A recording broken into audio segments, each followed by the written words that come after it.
Hey, what's up, guys? It's Jack, and welcome back to another video. So this is being recorded at 4:30 in the damn morning, and in about 6 or 7 hours from now, we're getting the update that's going to introduce the ADS playlist. And after playing this last session, I took a look at the leaderboards, and in kills, I'm managing to be in the top 60. Now, that is subject to change, but as of right now, at this very moment, I am in the top 60. I'm like 50 something or whatever. I don't know which gameplay I'm going to use. Maybe the burst rifle or whatnot. I'm still getting used to it as far as the burst rifle goes, but apparently we're going to get a nerf on it.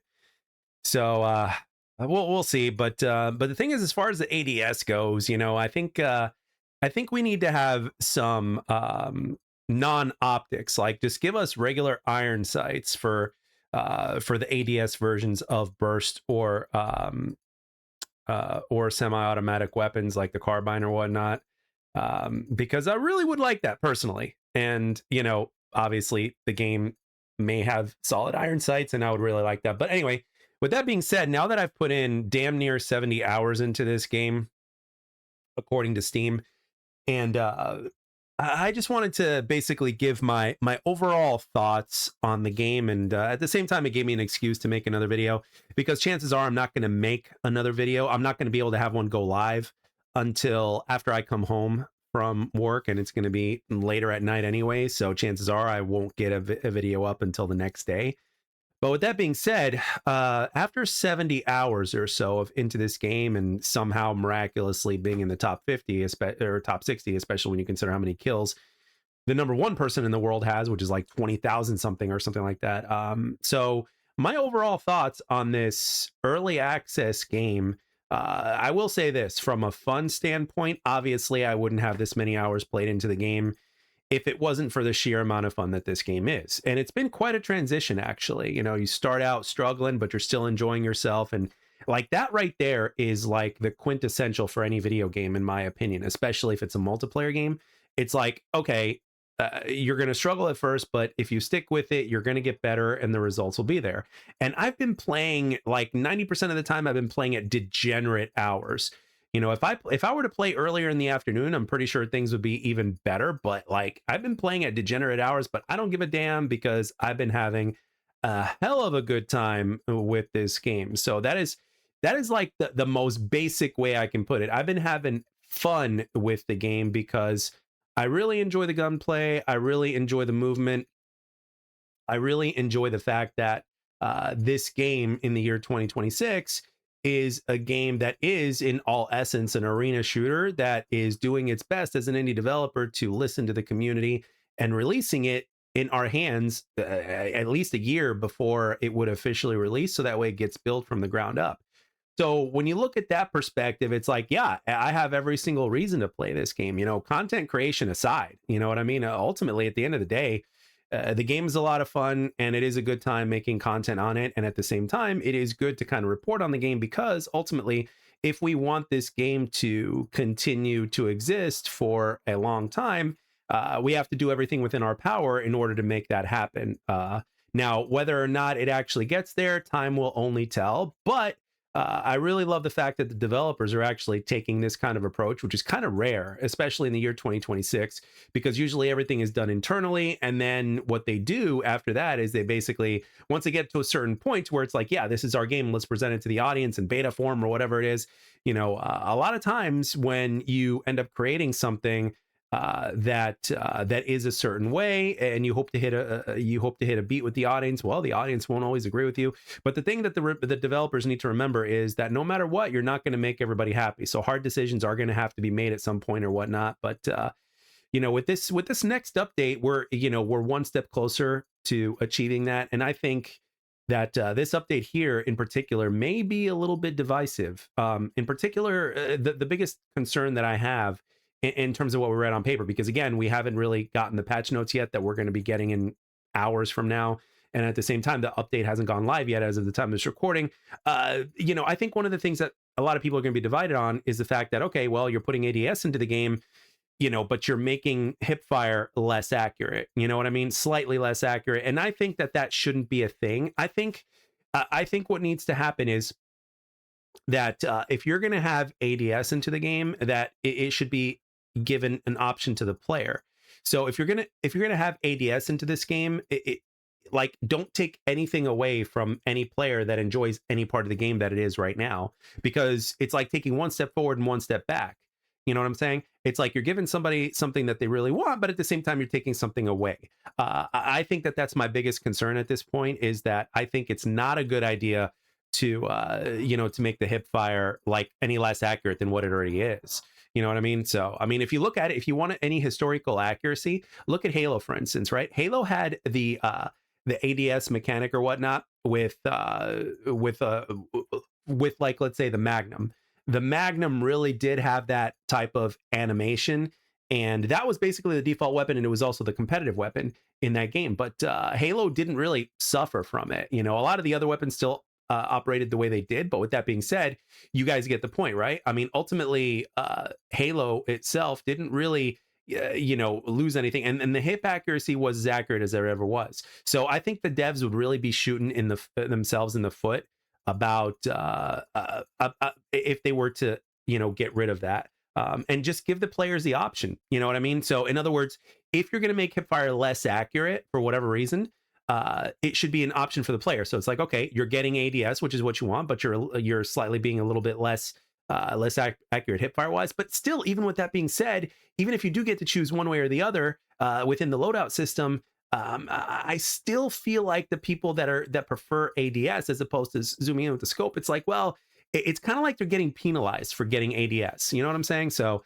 I personally don't think it's overkill if somebody uses ADS. It's just something that's a lot more familiar to so many people, and it would be another access point to them. But the fact that they could always shoot very accurately from the hip, I think, is something that should always be there within the game. Because again, ADS by itself has its pros and has its cons, right? Just like everything else does. So I really do think that I can't stress that enough. So obviously, if the community agrees with me, it is going to be what it is. But ultimately, I think at the end of the day, across the board, I think it should be an option within the loadout menu, within the loadouts, for the player to choose which they want. Do they want to play the way they are now? Nothing changes. Great. And they can customize their class that way. Or they can do it from a class to class basis, obviously. If it's within the options menu of the loadout, it's like, okay, let's do it within the options menu. So like, for instance, someone like me really loves ADS with good solid iron sights when it comes to precision weapons, right? But at the same time, when it comes to automatics, I'm, in terms of what this game offers, I may prefer, the traditional, or both. You know what I mean? And I think this would give weapons a lot more how do I put this? A lot more ways to be used. You know what I mean? Because it's one thing when you have the ADS mechanic working for one loadout for a certain weapon, and for other weapons maybe not. And for some people it really does mix it up. It's kind of like the crosshairs. Some people really do well with certain crosshairs, and with other crosshairs they really struggle, right? So I'm thinking to myself, okay, let's make this a customizable experience. I don't think we're in a position right now, especially with this game, in terms of what it offers, to like really take anything away from any player in terms of whatever he has. Because from a gameplay standpoint, right, so far, this game has a lot of really good shit going for it. So I don't think anything needs to be taken away, or else you're going to dilute from it. If anything, just give players more options. Who cares? You know what I mean? How is it that ADS is going to ruin everything? If it's an option, right? If it's an option to where players get to choose as opposed to being forced on their ass, it's like, okay, what is, if it's an option, then what is that going to take away? You know what I'm saying? Why can't we have both and just let players choose? And I think that's one of the things that will actually work for the game, not just in theory, but also like in terms of the game itself, because it would be like the only game, or one of the few games, that actually offers different ways to aim. I mean, think about it. This game can even work in a third-person shooter. I'm not even kidding. Like, if they wanted to do it and give players a third option in terms of how they play this game, even in a third-person shooter scenario, this game could work if they do it properly, right? So, and if there is a developer that can pull it off, it's 1047 Games. Because if you think about it, once they were given a sufficient budget beyond Splitgate 1, Splitgate 2 is one of the best feeling games ever made. And this game over here is one of the best feeling games ever made. And this is coming from a person who's played all sorts of flavors of Call of Duty. I played Titanfall 1 and Titanfall 2. I played a ton of I played all the Halo games actually, and a few other first-person shooters here and there. So again, I've also played Overwatch both on PC as well as on console. Obviously, a game like that is also made on PC. So I've had a lot of first-person experience over the last 23 years or so. So I've been privileged to have played some of the best feeling games ever, and this one is right up there. This one is in the top. It's top 3 for me in terms of best feeling games ever. Because let's face it, Titanfall felt so damn smooth. Obviously, this game feels so damn smooth. Splitgate felt so damn smooth. But beyond that, of course, you've got the smoothness of what Call of Duty games feel. You know what I mean? Infinite Warfare to me felt a little bit smoother than Black Ops 3 in terms of its movement and how they implemented that. But with that being said, again, I have faith that the developers can pull it off. And if anything, I would say, for the developers, it's like, hey, don't be afraid to take these risks, right? Because yes, you're communicating with the community, right? But it's like, if it doesn't hurt the game, put it in there because it's an option. You know what I'm saying? When it comes to games, I have this very interesting thought process when it comes to balance. I am a firm believer in balance when it comes to multiplayer shooters. Okay, whether it's pubs or competitive. Obviously, for competitive, it's more of a strict thing, right? And pubs can be more loose because it's pubs. But with that being said, when you look at some of the most fun games throughout history, like when you look at, for instance, the original Modern Warfare 2, obviously that game needed to be patched because of one-man army noob tubes and stuff like that. If they were to do that, that would have changed a lot of things. But one of the things that made Modern Warfare 2 so great for a lot of people, and in its own unique way, was the fact that everything was strong as shit. All the weapons were strong, all the perks were strong, like the lethals, the taggles, like everything was strong in that game. Therefore, hashtag balance. And at the same time, you had a whole bunch of people using a whole bunch of shit. Like everybody was using so many different variety of weapons. They were using so many different goofy classes and stuff like that. And again, I'm not trying to say that this game needs to copy and paste Call of Duty. However, when you look at some of the things that people are requesting, both, fans that are purists of this game, as well as people that are also playing other shooters or have played other shooters, there's a few things from other franchises that they are requesting. One of those franchises being Call of Duty. That just goes to show you how big and how great Call of Duty was back when it was like good, when COD was good, right? So it's because they did a lot of things right. And they gave a lot of freedom to the players, and it was all about choice. That's one of the things that made Call of Duty a really good game to play after Halo became as big as it was. And people ended up gravitating towards Call of Duty even more because, number one, I mean, it was the new option at the time, but at the same time, it gave the player options, right? From both a gameplay perspective with the perks and how they can customize their weapons and classes. With Halo, you couldn't do that, right? And on top of that, you had challenges and everything like that. So, and an XP system. So Halo, I mean, COD was ahead of Halo in that aspect, right? So I think that's part of what made COD so great in the first place, was the fact that players had so many options in terms of what they can do from a class to class basis, a weapon basis or whatnot. It was like, okay, if you had 20 weapons in the game, it felt like you had 40 because of all the different ways that you can create classes or how you can customize your weapons. And then on top of that, you had challenges and all that kind of stuff. The game gave you reasons to play. So therefore, doing ADS in this game is great, but don't take anything away though, because at the same time, you're shooting yourself in the foot. Give the players options, give them the freedom. Don't be afraid to be a little bit messy. Remember, we're in the beginning stages of this, right? And the thing is this, if everything in the game is solid, right? If stuff in the game is good, right? The mechs are powerful, if all the weapons are powerful, the movement is solid, the maps are solid, everything, right? If everything is solid, I think it will appeal so much to not just the competitive vibe, but also the casual vibe. Now let casual be casual, right? Let the pubs be pubs. And if you want to, keep certain things out of the game or provide a balance, do it for the competitive rank playlist only. You know what I mean? Because over the years, when it comes to games, whether it's like Call of Duty or whether even in certain cases like Halo, like certain things are banned from competitive, obviously, right? Because they're not as competitive, right? But that's the beauty of pubs. It doesn't just need to be competitive. You know what pubs need to be? They need to be fun.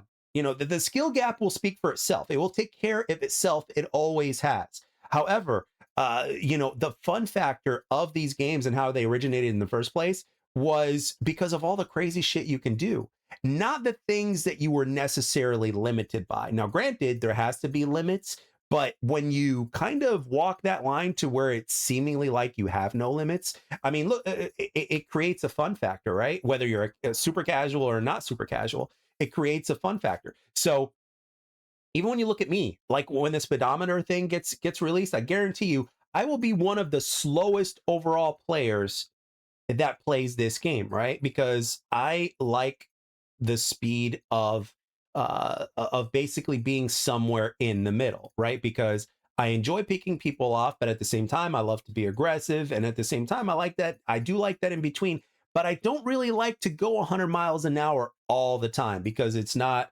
really necessary. You know what I mean? Especially since there are so many different kinds of engagements that take place in this game, whether it's the mechs or whether it's the lancers. There are so many different combinations of engagements that can happen, both close range, far range, you name it, right? So therefore, doesn't it make sense for you to keep that hip fire accuracy really good while continuing to have the ADS? Like if you're going to force ADS on every single player, you might as well keep the hip fire accuracy exactly where the hell it is, right? That doesn't need to be changed, right? But I honestly think that it should not be forced. I think it needs to be either one or the other and let the players choose within the game. So don't take it out of the game and don't force people to choose only that option, but instead give them the option to choose one or the other. And I know I've said that a few times like a broken record, but I really just don't want to be misunderstood because I know that sometimes my commentaries could be a little bit all over the place because, again, I don't script them. I just do this old school style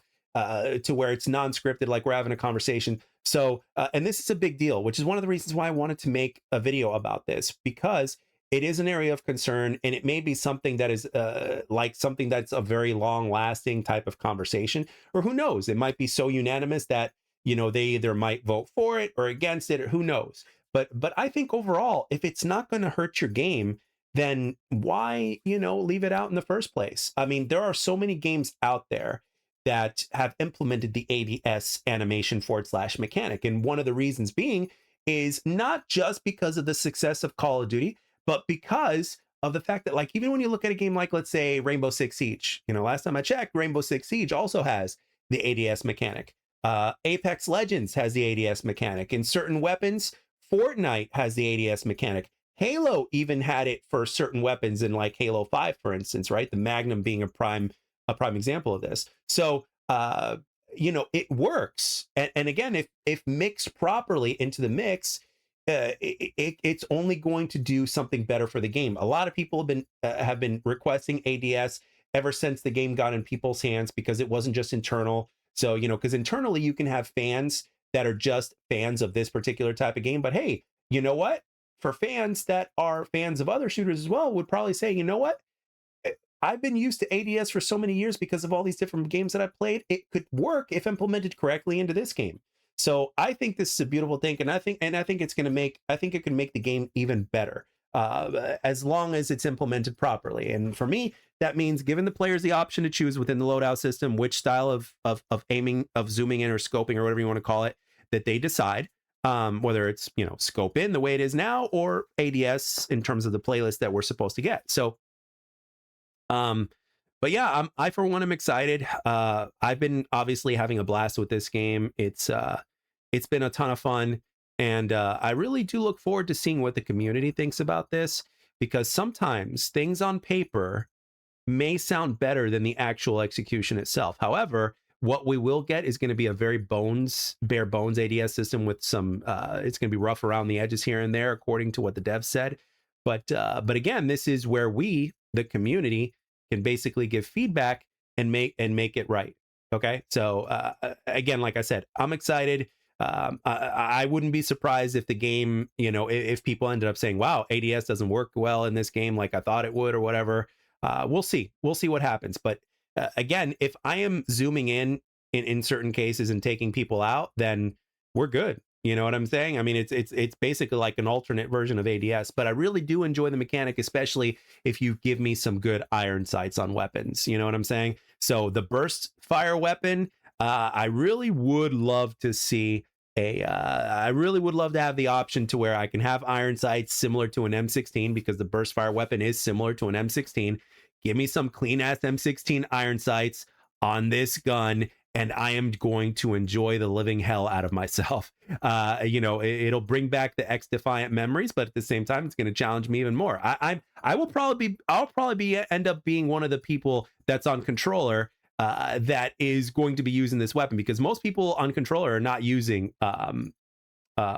precision weapons. But if they were to do that, to where they would give it like M16 style iron sights, like X Defiant or the M16 from Black Ops 1, for instance, just to name a few, right? And M16s from other games as well, because the iron sights are pretty much very similar. Along with the ADS mechanic, I would probably be happier than a pig in shit, to be honest with you. And I would probably be using the hell out of the gun and just trying to master it, because it's that much fun. You know what I'm saying? But so imagine two versions of this gun, to where if you're playing with it like it is now, it feels like Halo. But if you're playing with it like with ADS and good ass iron sights, guess what? It feels like, such and such. And of course, one of the biggest things that people have been requesting is attachments, because you're adding in the ADS mechanic. It's like, okay, can you give us attachments? People can have crosshairs that are not using the ADS mechanic like they are already now. And then for the people that are using ADS mechanics, guess what? They can have optics. And at the same time, what am I getting at here? Or should I say attachments? And then at the same time, keep hip fire accuracy accurate. I don't see. I think a lot of people will be resorting to hip fire when they're getting into close distance engagements anyway, unless there's something implemented that we don't know about yet, in terms of how everything feels and how everything looks. Because sometimes when you're in the ADS, animation, maybe things look slower. I don't know. We'll see. But anyway, with that being said, guys, I want to know, what are your concerns in terms of this before we get our hands on it? Let me know in the comment section below. And do you agree with me? Do you disagree? Please let me know. And with that being said, thank you all for taking the time to watch and or listen. I hope you enjoyed it, and I'll catch you guys on the next one.